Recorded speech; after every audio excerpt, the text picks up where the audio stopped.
when E. coli with a lac positive genotype is cultured in a lactose-free medium, the intracellular concentration of beta-galactosidase, permease and trans-acetylase are exceedingly low. When lactose is added to the growth medium, however, the concentration of these proteins increases simultaneously to about 10 to 5 molecules per cell, which is about 1% of these total cellular proteins.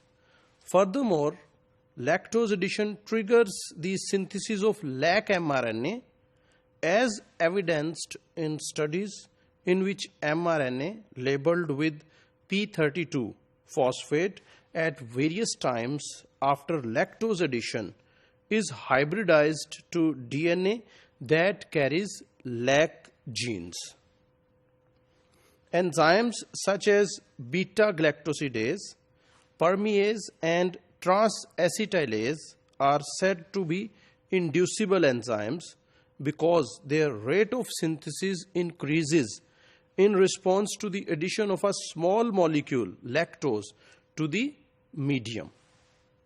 तो इस तरह के enzyme जो कि जिनकी rate of production एकदम से increase हो जाता है किसी भी स्मॉल मॉलिक्यूल को ऐड करने से, इस किस्म के एंजाइम्स को कहते हैं inducible enzymes. Other enzymes called repressible enzymes exhibit a decreased rate of synthesis in response to the addition of a small molecule in the medium. तो ये जो है उससे ऑपोजिट काम कर रहे हैं, यानी कि रिप्रेसिबल एंजाइम्स वो हैं कि अगर हम कोई स्मॉल मॉलिक्यूल मीडियम में डालते हैं तो इस मीडियम की इस मॉलिक्यूल की एडिशन से इनकी सिंथेसिस जो है वो डिक्रीज हो जाती है.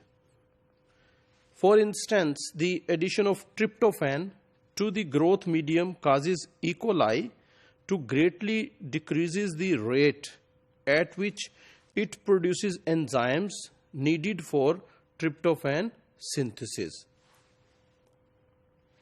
Still other enzymes which are called constitutive enzymes, these are synthesized at fixed rates under all growth conditions. तो तीन किस्म के इंड्यूसिबल एंजाइम्स कोई सब्सटेंस ऐड करने पे सिंथेसिस इंक्रीज हो रही है, रिप्रेसिबल एंजाइम्स कोई सब्सटेंस ऐड करने से सिंथेसिस डिक्रीज हो रही है, और तीसरे जो हैं वो कॉन्स्टिट्यूटिव एंजाइम्स हैं जिन पे किसी चीज की एडिशन या डिलीशन का कोई इफेक्ट नहीं होता.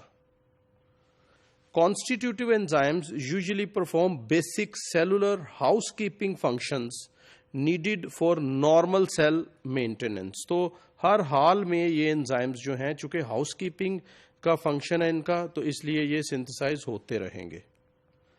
Lactose is rarely used in experiments to study induction of the lactose enzymes because the beta-galactosidase that is synthesized, it will catalyze lactase cleavage. तो इसका मतलब है लैक्टोज हम नहीं यूज कर सकते, क्योंकि लैक्टोज यूज करेंगे तो बीटा ग्लैक्टोसिडेज प्रोड्यूस होगा और बीटा ग्लैक्टोसिडेज जो है वो इस लैक्टोज की क्लीवेज कर देगा.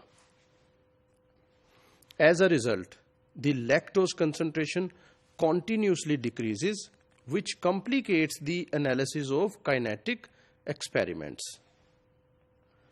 Instead, lactose की जगह पे फिर 2 sulfur containing lactose analogues which are isopropyl thiogalactoside which is IPTG and thiomethyl galactoside TMG, these are used. तो लैक्टोज की जगह पे ये IPTG या TMG जो है ये यूज होते हैं जो कि लैक्टोज एनालॉग्स हैं. ये जो हैं दो एग्जांपल्स आप देख सकते हैं, ये जो है IPTG है और ये जो है ये TMG है. तो ये दो जो हैं ये लैक्टोज एनालॉग्स हैं जो कि लैक्टोज की जगह पे यूज किए जा सकते हैं, क्योंकि ये इंड्यूस तो करेंगे एंजाइम्स को लेकिन हाइड्रोलाइज नहीं होंगे. These are effective inducers without being substrates of beta galactosidase, यानी कि ये जो हैं ये सबस्ट्रेट के तौर पे काम नहीं कर रहे बीटा ग्लैक्टोसिडेज के, लेकिन ये इंडक्शन कर रहे हैं. तो ये इंड्यूस कर रहे हैं लेकिन without being hydrolysed. Inducers having this property are called gratuitous inducers.